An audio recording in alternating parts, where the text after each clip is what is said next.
invito a abrir su Biblia en el Salmo 70 y a leer los versículos 1 al 5. Este es un corto salmo, vamos a leerlo a una sola voz, haciendo los signos de puntuación, leyendo con entendimiento, escuchándonos los unos a los otros. Así que elevemos nuestro corazón a Dios leyendo esta porción de las Sagradas Escrituras. Súplica por liberación al músico principal, Salmo de David para conmemorar. Versículo 1, todos. Oh Dios, acude a librarme. Apresúrate, oh Dios, a socorrerme. Sean avergonzados y confundidos los que buscan mi vida. Sean vueltos atrás y avergonzados los que de mi mal desean. Sean vueltos atrás en pago de su afrenta hecha. Los que dicen, gócense y alégrense en ti todos los que te buscan. Y digan siempre los que aman tu salvación, engrandecido sea Dios. Yo estoy afligido y menesteroso. Apresúrate a mí, oh Dios, ayuda mía y libertador eres tú. Oh Jehová, no te detengas. Amén. Amén. Pueden tomar su lugar, hermanos, y disponer su mente y su corazón para recibir la enseñanza el día de hoy. Como podemos ver, este salmo tan solo tiene 5 versículos y fue escrito por el rey David. Este breve salmo en el cual vamos a meditar en esta noche nos muestra a un creyente que clama a Dios bajo una terrible presión de persecución y de prueba, donde David reconoce que Dios es su ayuda y su libertador en medio de la prueba, que es lo que usted y yo debemos hacer cuando estemos en pruebas y en dificultades. Reconocer, como cantábamos ahorita, que solo no estamos, que Jesús está a nuestro lado, que Él es nuestra ayuda y nuestro libertador. Este salmo, como cosa curiosa, es prácticamente una repetición casi exacta de una porción del Salmo 40, que se encuentra en los versículos 13 al 17. No lo vamos a leer, pero usted lo puede comprobar. Es una réplica casi exacta de los versículos 13 al 17 del Salmo 40. La predicación para hoy lleva por título: Oh Dios, apresúrate a socorrerme. Oh Dios, apresúrate a socorrerme.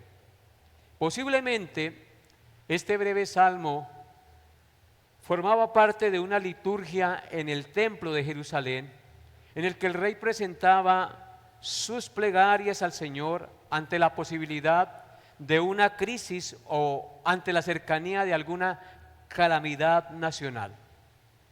Este salmo entonces era cantado como una oración y una plegaria al Señor ante la cercanía de crisis o calamidad nacional. Hay momentos en la vida, hermanos, en los que nuestra oración no es larga ni tampoco muy elaborada. No sé si a ustedes les ha pasado. Hay momentos en que simplemente decimos lo que tenemos que decir.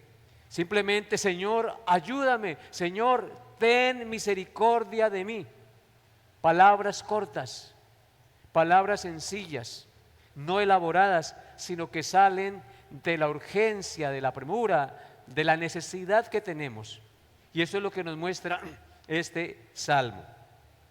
Hay circunstancias en las que no sabemos qué hacer, no sabemos cuánto tiempo tendremos que esperar en medio de la prueba y sentimos que la respuesta de Dios debe llegar lo más pronto, urgente, porque a veces sentimos que como que clamamos a Dios y el Señor no nos escucha. No sé si ustedes hayan pasado por esa situación. Clamamos y clamamos a Dios y seguimos con la prueba encima y es como si Dios no escuchara. Y uno dice, Señor, ¿hasta cuándo? Ayúdame, por favor, escucha mi oración. Pues eso es lo que encontramos en el Salmo 70. David no está atribulado por cosas sencillas. Tiene enemigos que buscan su vida. Lo que está sufriendo David no es algo liviano, tal vez las persecuciones de Saúl o tal vez la traición de su mismo hijo Absalón en las que está pasando en esta situación. Lo cierto es que el Salmo nos muestra que hay personas que desean su mal y ante esa situación David no toma justicia por su propia mano, sino que corre a Dios.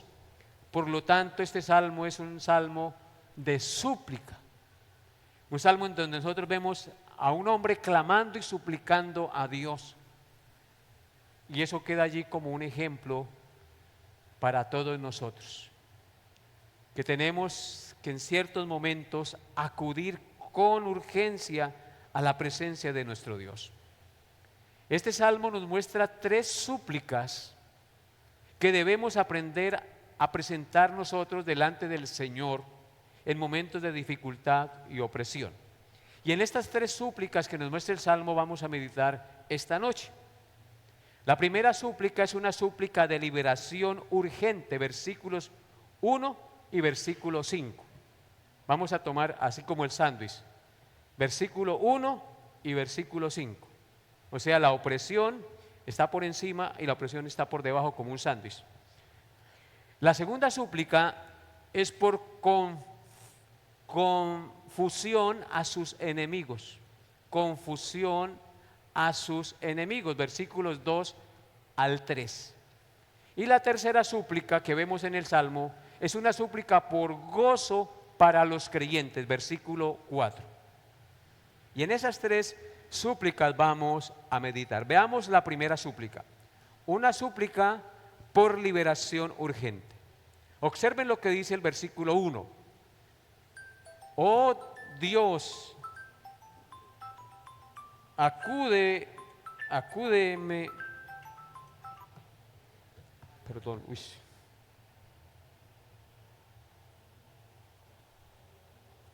oh Dios, acude a librarme. Apresúrate, oh Dios, a socorrerme. Yo estoy afligido y menesteroso. Esto es lo primero en el versículo 1. Veamos el versículo 1. Oh Dios, acude a librarme. Apresúrate, oh Dios, a socorrerme. Versículo 5. Yo estoy afligido y menesteroso. Apresúrate a mí, oh Dios, ayuda mía. Y mi libertador eres tú, oh Jehová, no te detengas. Como ustedes pudieron ver al leer estos 2 versículos, entonces podemos entender que David está reconociendo su necesidad. Su necesidad. David dice en el versículo 5, estoy afligido y necesitado y menesteroso. ¿Sí no notan? Estoy afligido y necesitado y menesteroso, o menesteroso, que es lo mismo. Estas palabras que menciona David son importantes, porque son palabras de un hombre que reconoce su aflicción y su necesidad de Dios, que es lo que usted y yo debemos siempre hacer. David está reconociendo que no puede manejar la situación que está viviendo por sí solo. Está reconociendo su insuficiencia e incapacidad para salir de la situación en la que está metido, por la cual está pasando. Dice David, estoy afligido y necesitado o menesteroso. Afligido en el original significa o tiene la idea de deprimido de mente y circunstancias adversas. O sea que David está pasando por una situación muy difícil. Está afligido, es decir, deprimido de mente y en circunstancias adversas.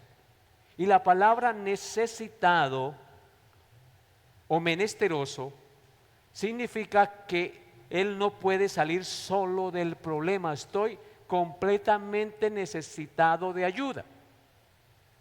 Así, hermanos, que reconocer de corazón la dependencia de Dios es muy importante. Reconocer de corazón la dependencia de Dios es supremamente importante. Es una característica fundamental de la verdadera fe y de los verdaderos hijos de Dios. La verdadera fe nos enseña que debemos acudir a quien puede ayudarnos. La verdadera fe nos enseña que en nuestras fuerzas no podemos, pero que hay alguien que sí puede ayudarnos en esa situación. Así que esto es fundamental en los hijos de Dios. El creyente no es alguien que nunca tiene problemas ni angustias. Es alguien que sabe a dónde acudir cuando llegan los problemas. ¿Y cuál es ese lugar o a dónde es donde debemos acudir? A Dios nuestro Señor.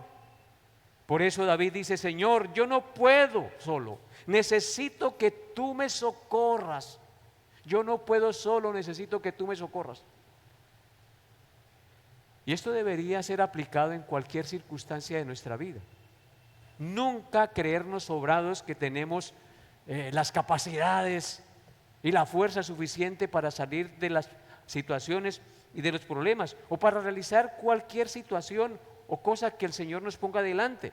Siempre nosotros tenemos que tener esa humildad para reconocer que no podemos y que necesitamos siempre de la sabiduría y de la ayuda de Dios. En segundo lugar, el pasaje nos enseña que David pide una intervención divina urgente. Tres expresiones llaman nuestra atención en el versículo 1. Pongan sus ojos allí. Tres expresiones. Dice: acude, apresúrate y socórreme. Acude, apresúrate y socórreme. Así dice el texto: oh Dios, acude a librarme, apresúrate, oh Dios, a socorrerme. Entonces, ¿qué vemos allí? Un pasaje que nos muestra una intervención, el deseo de una intervención divina urgente. David está pidiendo que Dios intervenga con urgencia ante la difícil situación que está viviendo. Esto nos enseña algo muy importante sobre la oración a todos nosotros.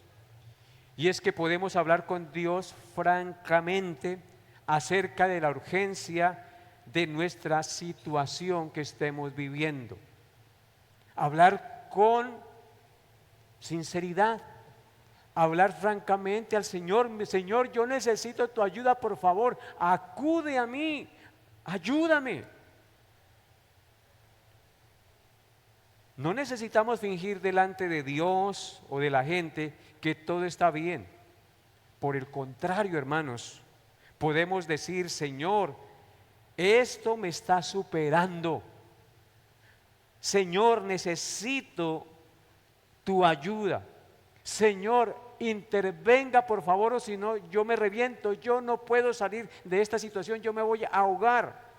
Ten misericordia de mí.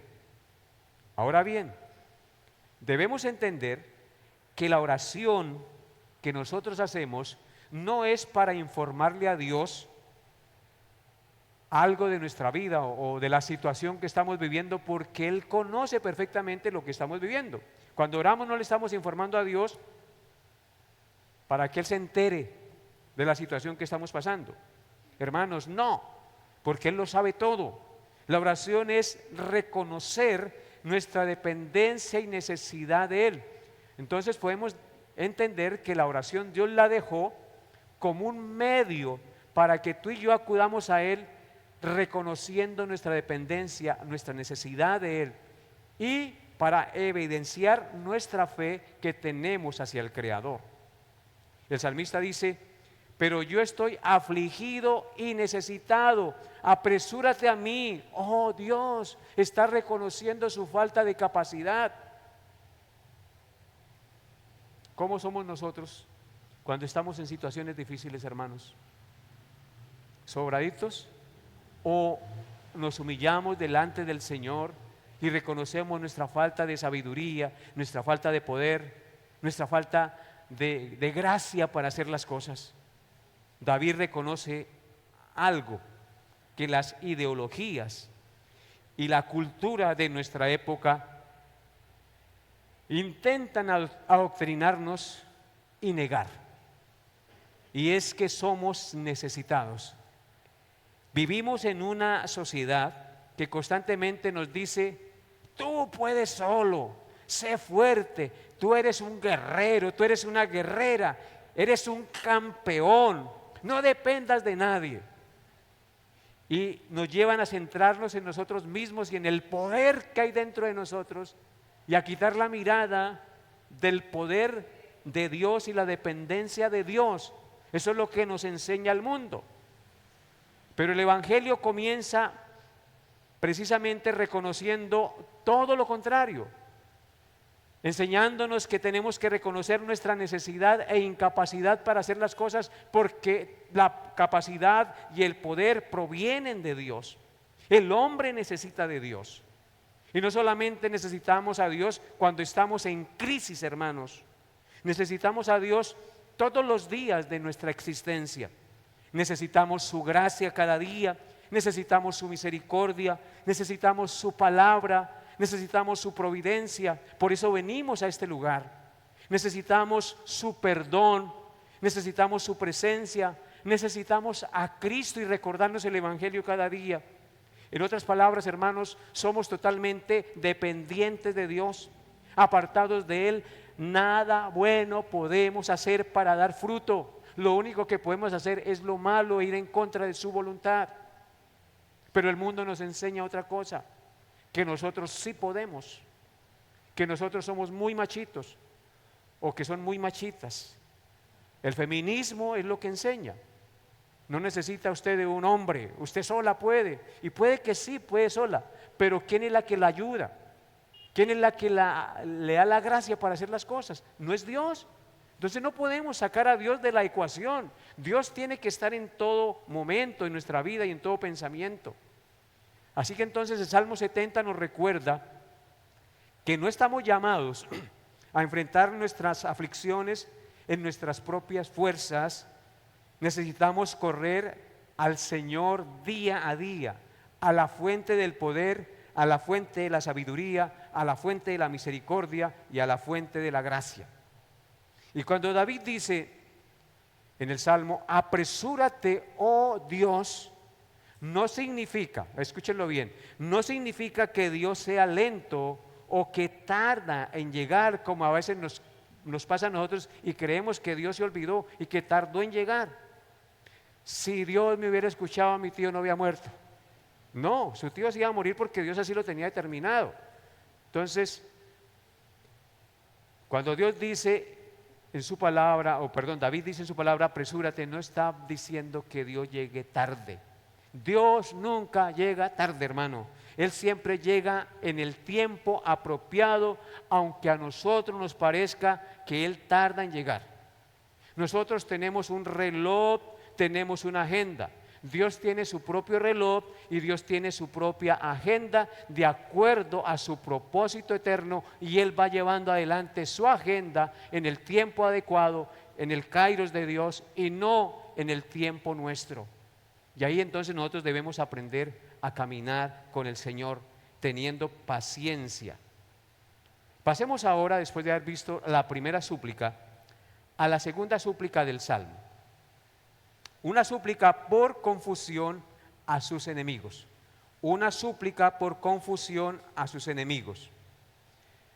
Versículos 2 y 3. Dice: sean avergonzados y confundidos los que buscan mi vida. Sean vueltos atrás y avergonzados los que desean mi mal. Sean vueltos atrás en pago de su afrenta los que dicen: ah, ah. Como vemos, aquí encontramos algo que puede resultarnos difícil de entender.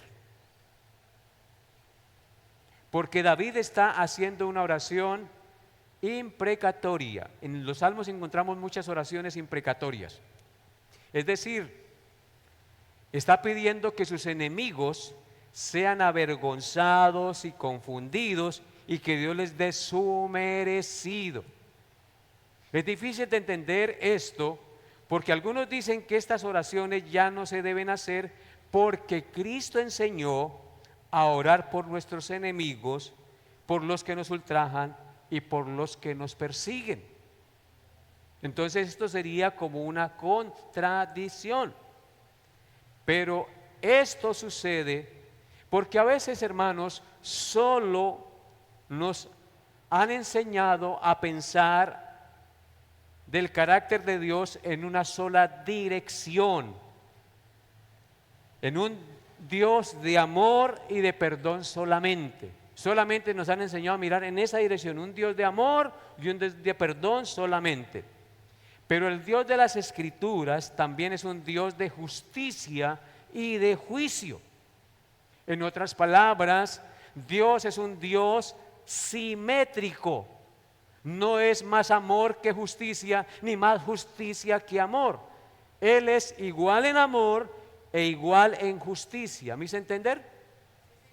Entonces, cuando nosotros solo pensamos en una dirección, comenzamos a pensar más de la otra dirección porque no hemos comprendido lo que enseña la Escritura de la otra dirección del carácter del Señor.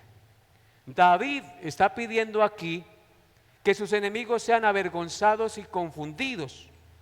Y esto no significa que David esté entregándose a un deseo pecaminoso de venganza personal. No, no, no. David está pidiendo a Dios algo y poniéndolo en sus manos, en las manos del Dios justo y en las manos del Dios misericordioso y lleno de amor. Los enemigos de David no son ningunos angelitos, no son ningunos angelitos, solamente lo rechazan no porque quieren rechazarlo, sino porque quieren es matarlo. ¿Me hago entender? No son unos angelitos porque no solamente quieren rechazarlo, sino que lo quieren es matar. Dice, los que buscan mi vida y los que mi mal desean. Versículo 2 dice, sean avergonzados y confundidos los que buscan mi vida, sean vueltos atrás y avergonzados los que mi mal desean. Entonces no son ningunos angelitos. No se trata simplemente de personas que tienen una opinión diferente a David. Son personas que quieren hacerle daño, destruirlo y matarlo. Y David no responde con venganza personal, sino que lleva el asunto delante de Dios. Y esto es muy fundamental entenderlo. La Biblia no enseña que el cristiano deba tomar venganza por sus propias manos, porque la venganza es ¿de quién? De Dios, porque Dios es el juez justo y perfecto. Por lo tanto, el cristiano entiende que él no debe tomar venganza por su propia mano y puede pedir la justicia al juez justo, y él sabrá si los castiga o no. Por eso la Escritura dice claramente, no os venguéis vosotros mismos, amados míos, sino dejad lugar a la ira de Dios, porque escrito está, mía es la venganza, yo pagaré, dice el Señor. Mía es la venganza, yo pagaré, dice el Señor. Entonces, ¿qué pensamiento nosotros debemos tener en cuanto a las ofensas, en cuanto al odio que nos demuestran los enemigos? Debemos llevarlo a Dios, y el Dios justo hará lo que es justo y no hará injusticias. David entonces pide que el mal quede expuesto en esta oración. David pide que sus enemigos sean avergonzados, sean confundidos y vueltos atrás del mal que quieren hacerle. ¿Y por qué razón pide eso David? Porque están oponiéndose al ungido de Dios y celebrando su sufrimiento. El versículo 3 dice, los que dicen, esto es una expresión de burla. Ellos se alegran del sufrimiento de David, como muchos se alegraban del sufrimiento del Señor Jesucristo, y le inclinaban, y le hacían venias, y se burlaban, "Oh, Rey de los judíos". Esto es un eco de la burla que le hicieron al Señor Jesucristo. Entonces, hermanos, David está diciendo en esencia, Señor, tú conoces la verdad, tú conoces lo que me están haciendo mis enemigos, haz justicia conforme a tu verdad. Y esto es lo que está haciendo David. Y, hermanos, esto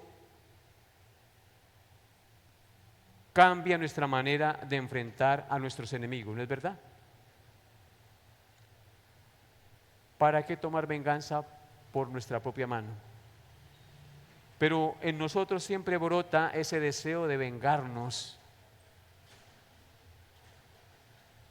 Nos la hacen y yo me saco la espinita porque me la saco.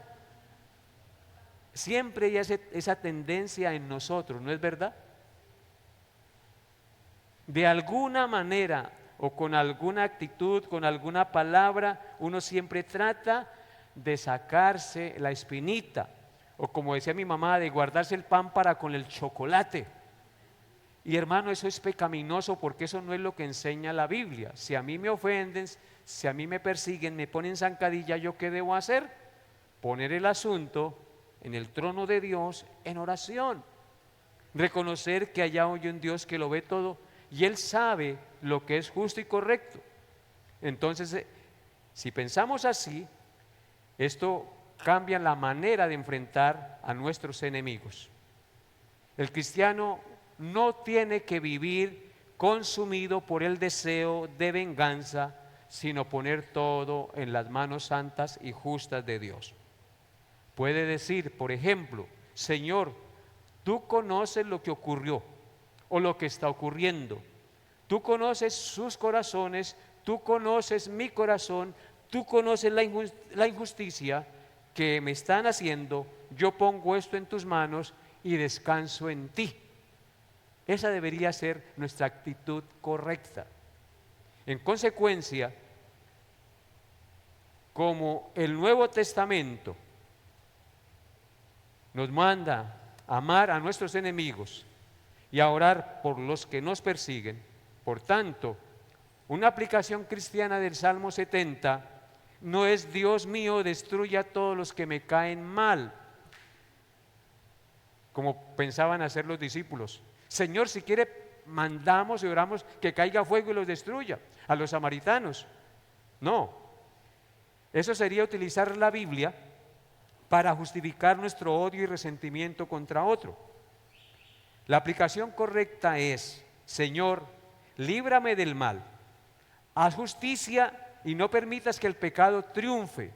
Incluso podemos pedir que Dios conduzca al arrepentimiento a nuestros enemigos, porque la mayor victoria sobre el enemigo no es necesariamente destruirlo y hacerle mal, sino que Dios lo transforme y lo convierta en un hermano que reconoce su pecado.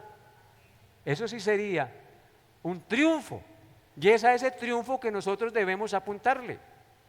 Bien, hermanos, hemos considerado la segunda petición, ahora consideremos la tercera petición y la última. Una súplica por gozo para el creyente, versículo 4. Aquí se termina la carne del sándwich, acuérdense. El versículo 1 y el versículo 5 forman el pan, que son la pedida de auxilio y de ayuda urgente. Y aquí con esta es una súplica por gozo para los creyentes, versículo 4. Dice, gócense y alégrense en ti todos los que te buscan, y digan siempre los que aman tu salvación, engrandecido sea Dios. ¿Sí notan el cambio, hermanos, de la oración? Cambia completamente el enfoque. Dice, gócense y alégrense en ti todos los que te buscan, y digan siempre los que aman tu salvación, Dios sea enaltecido. David comenzó el salmo diciendo, oh Dios, acude, apresúrate y socórreme.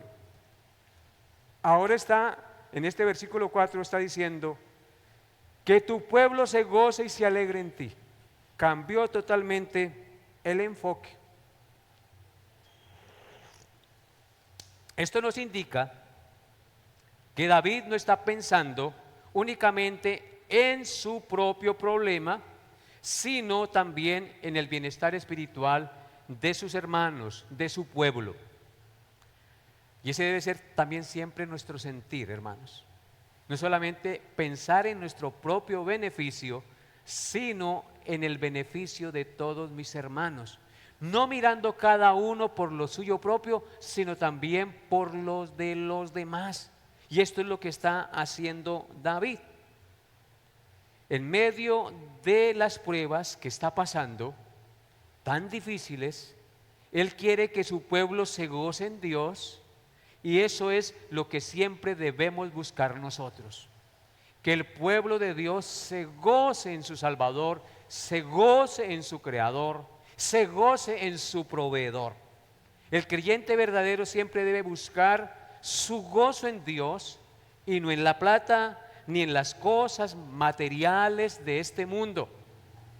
Por eso dice, gócense y alégrense en ti. ¿Sí lo notan? Gócense y alégrense en ti. No dice gócense porque todos sus problemas desaparecieron. David está diciendo, aún en medio de los problemas, en medio de las dificultades, gócense y alégrense en Dios. Gócense en ti. Hermanos, nuestro gozo cristiano no depende de que nuestras circunstancias sean favorables. Porque ¿qué es lo que a veces nosotros esperamos para tener gozo? Que las circunstancias nos favorezcan. Si nuestro gozo depende de las circunstancias, cuando las circunstancias favorables cambian, nuestro gozo entonces desaparece.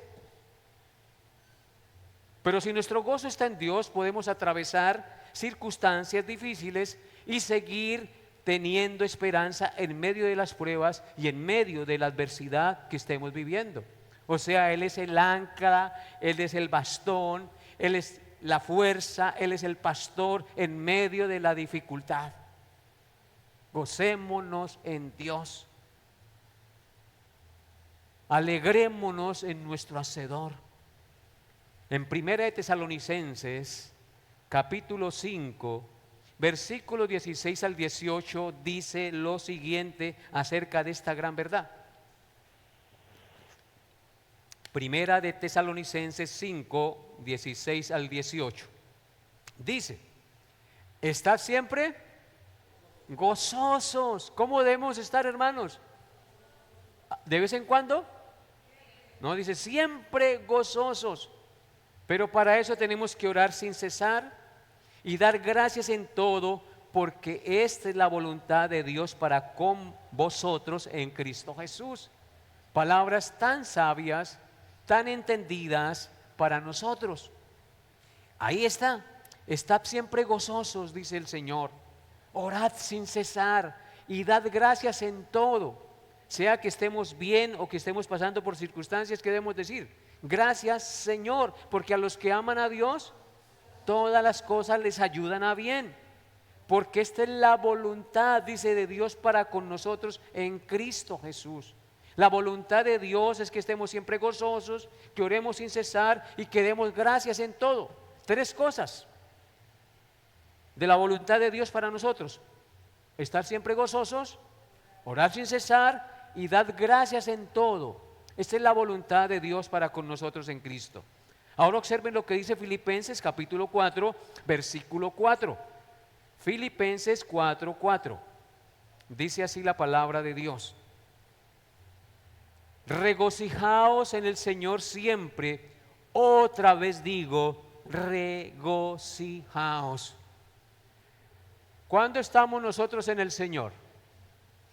¿Siempre o de vez en cuando? Entonces, ¿para cuándo es el regocijo? Siempre. Regocijaos en el Señor siempre. Si siempre estamos en Cristo porque estamos unidos a Él, entonces nuestra actitud debe ser siempre de gozo y de regocijo. Otra vez digo, Pablo dice, regocijaos. O sea que es un mandato, una orden del Señor regocijarnos en Él. Porque en el Señor no hay pérdida. Por más dificultad que tengamos, por más pruebas que pasemos, a la postre todo nos servirá para nuestro bien. En el Salmo 34, versículo 1 dice, Salmo 34, versículo 1, dice, bendeciré a Jehová en todo tiempo, su alabanza estará de vez en cuando en mi boca, de continuo en mi boca. Bendeciré a Jehová en todo tiempo, es decir, en cualquier circunstancia de mi vida. No está haciendo referencia simplemente al tiempo cronos, sino a las circunstancias de nuestra vida. Bendeciré a Jehová en todo tiempo, en cualquier circunstancia. Su alabanza estará de continuo en mi boca. Noten que el salmista se propone intencionalmente hacer esto. Y es lo que tú y yo siempre debemos proponernos hacer, porque no siempre vamos a estar dispuestos a bendecir a Dios y a regocijarnos y alegrarnos en Él. Pero tenemos que hacer el ejercicio intencionalmente. El salmista dice, bendeciré. Él mismo se propone con la ayuda del Espíritu Santo bendecir a Jehová en todo tiempo. Y dice, su alabanza estará, se propone alabar a Dios de continuo en su boca. Y alabar a Dios no significa simplemente cantar, es bendecirle, es exaltarle con nuestras palabras, con nuestros pensamientos, con nuestras acciones. Y por último miremos Santiago capítulo 1, Santiago capítulo 1, versículo 2. Santiago 1:2 dice, hermanos míos, tened por sumo gozo cuando os halléis en diversas pruebas. Solo hasta ahí, no voy a leer el resto, usted ya lo conoce. Lo que quiero resaltar del texto es que Santiago, el hermano del Señor, nos dice, hermanos míos, es una carta para creyentes, les dice, tened por sumo gozo. ¿Y qué significa la palabra sumo? Lo más alto. ¿Y cuándo debemos tener sumo gozo? Cuando estemos en diferentes pruebas o en diversas pruebas. Note que no solamente es un tipo de prueba, sino en diversas pruebas. Allí debemos tener sumo gozo, alegrarnos por estar pasando por pruebas, porque la prueba de nuestra fe produce paciencia. Mas tenga la paciencia su obra perfecta, dice, para que seáis perfectos y cabales sin que os falte cosa alguna. O sea que el propósito de las pruebas es hacernos perfectos y cabales, semejantes a Jesucristo. Y eso debe producir entonces, ¿qué cosa? Gozo. Así que no pongamos los ojos en las circunstancias que nos rodean, sino pongamos los ojos en el resultado de las circunstancias que vamos a vivir, el resultado después de pasar por las circunstancias. Amén. Y por eso Habacuc, que es un texto tan conocido, lo expresa de una manera maravillosa. Aunque la higuera no florezca, ni en las vides haya fruto, aunque falte el producto del olivo, aunque no haya vacas en los corrales y no haya leche, con todo yo me alegraré en Jehová, en el Dios de mi salvación. Ese es el reto para nosotros y debemos proponerlo intencionalmente, porque eso no nace naturalmente de nosotros. Eso nace si el Espíritu Santo está en nosotros, y Él nos dará la capacidad para sobreponernos y alegrarnos en medio de la situación adversa que estemos viviendo. El verso 4 que estamos estudiando, en segundo lugar, también nos dice que hay un pueblo que busca a Dios.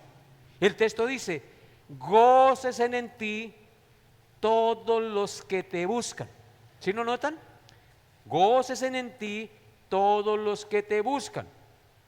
Buscar a Dios significa acudir a Él como nuestra única y segura opción y esperanza. Gócesen en ti todos los que te buscan. Así que nosotros buscamos a Dios porque Él es nuestra única y segura esperanza. El mundo busca seguridad y gozo en el dinero, en las relaciones personales, en el poder, en la influencia, en una buena salud, en las posesiones materiales. Pero el creyente verdadero dice: mi esperanza está en Dios, no en nada de esas cosas. Como dice el Salmo 121, mi socorro viene de Jehová, que hizo los cielos y la tierra. Él no dará mi pie al resbaladero, ni se dormirá el que me guarda. Jehová es mi guardador, Jehová es mi sombra a mi mano derecha. El sol no me fatigará de día, ni la luna de noche. En Jehová se gozará mi alma, lo oirán los mansos y se alegrarán. Gloria al Señor. Así que nuestra esperanza está en Dios, nuestro socorro viene de Dios, que hizo los cielos y la tierra. Y el versículo 4 también nos dice, en tercer lugar, que hay un pueblo que ama su salvación. El texto dice: digan siempre los que aman tu salvación, engrandecido sea Dios. ¿Sí lo notan? En el versículo 4. Digan siempre los que aman tu salvación, engrandecido sea Dios. Entonces hay gente que ama la salvación. El creyente verdadero no solamente ama las bendiciones de Dios, sino que ama al Dios de las bendiciones. El creyente verdadero no ama solamente el cielo. Los creyentes verdaderos amamos al Rey del cielo. Nosotros amamos estar en el cielo, pero el cielo no sería cielo si el Rey no está allá. Así que, hermanos, no amamos solamente tampoco el perdón, amamos al Salvador que nos perdonó, a nuestro Señor y Salvador Jesucristo. No amamos solamente la salvación, amamos al Dios de nuestra salvación. Y por eso podemos decir con el salmista: engrandecido sea Dios. Engrandecido sea Dios. El engrandecimiento y la exaltación de Dios es el centro de todo, es el propósito de nuestra existencia. Tú y yo existimos y Dios nos creó para el engrandecimiento y la gloria de Dios. Así que, hermanos, recordemos que cuando estemos afligidos, Dios es nuestra ayuda. Cuando estemos oprimidos, recordemos que Dios es nuestro libertador. Y cuando nuestros enemigos se levanten, Dios es nuestro defensor y el que hace justicia por nosotros. Y cuando las circunstancias nos quiten el gozo, Dios seguirá siendo nuestra alegría. Por un momento durará el lloro, pero su favor y su alegría y su gozo durará toda la vida. Y eso es lo que debe llenarnos siempre de gozo, del saber que las aflicciones del tiempo presente no son nada comparables con la gloria que en nosotros ha de manifestarse. Esta verdad alcanza su máxima expresión en Jesucristo, porque nuestra mayor necesidad no era solamente ser librados de nuestros problemas temporales. A veces nosotros anhelamos ser librados de los problemas temporales. La mayor necesidad no es esa, hermanos. Nuestra mayor necesidad es ser librados del pecado, de la esclavitud del pecado, de la culpa y de la condenación eterna. Esa es la verdadera necesidad de las personas. Y Dios nos envió a Cristo para eso. Cristo cargó nuestro pecado, recibió el juicio que nosotros merecíamos y resucitó para nuestra justificación. O sea que ese es el mayor gozo de nuestra alma, de nuestra existencia. Por eso el creyente en Cristo puede decir: estoy afligido y necesitado, pero no estoy abandonado. Estoy débil, pero tengo un Salvador. Solo no estoy. Jesús está a mi lado, amigo fiel, que no me dejará. Esa es la gran verdad que debe traspasar nuestra mente y nuestro corazón, queridos hermanos. Estoy débil, pero tengo un poderoso Salvador que venció el pecado, que venció la muerte y que venció a Satanás. Mis enemigos pueden levantarse contra mí, pero mi vida está en las manos de Dios y nadie me arrebatará de su mano. El Padre que me las dio, dijo Cristo, es mayor que todos y nadie las puede arrebatar de la mano de mi Padre. Mis circunstancias, mis problemas pueden cambiar, pero mi Dios no cambia. Él es el mismo ayer, hoy y por siempre. Y por último, miremos, hermanos, a Cristo por un momento en el Salmo 70. Como cristianos debemos leer los salmos también con la luz de Cristo, con los lentes del Evangelio. Este salmo nos conduce hacia una realidad mayor. Cristo es el verdadero y definitivo libertador de su pueblo. En la última parte del versículo 5 dice: yo estoy afligido y menesteroso, apresúrate a mí, oh Dios, ayuda mía y libertador eres tú, oh Jehová, no te detengas. ¿Quién es ese verdadero y definitivo libertador para nosotros? Nuestro Señor Jesucristo. Él vino del cielo a salvar lo que se había perdido. Jesús también experimentó oposición, experimentó rechazo, persecución y sufrimiento. Oró por sus enemigos y les dijo: Padre, perdónalos porque no saben lo que hacen.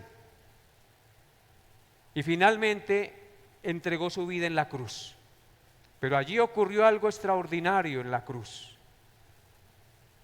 El aparente triunfo de sus enemigos terminó siendo el triunfo de Dios sobre el pecado, sobre Satanás y sobre la muerte, al resucitar Cristo al tercer día, triunfante.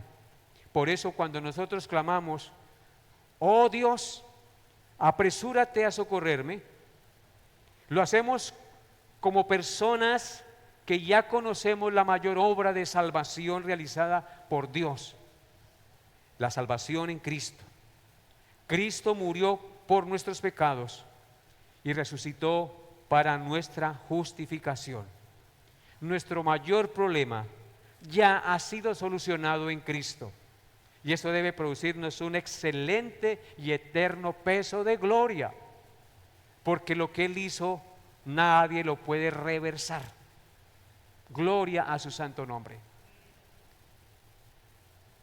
Y para terminar, unas dos aplicaciones.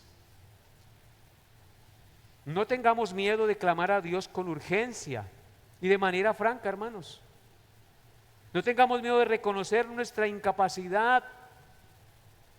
No tratemos de ocultarle a Dios o de aparentar que somos fuertes. No, hermanos. El Salmo 60 nos enseña a decir: Señor, apresúrate, ayúdame, socórreme. Estoy afligido y necesitado, te necesito. Sin ti no puedo, mi Señor.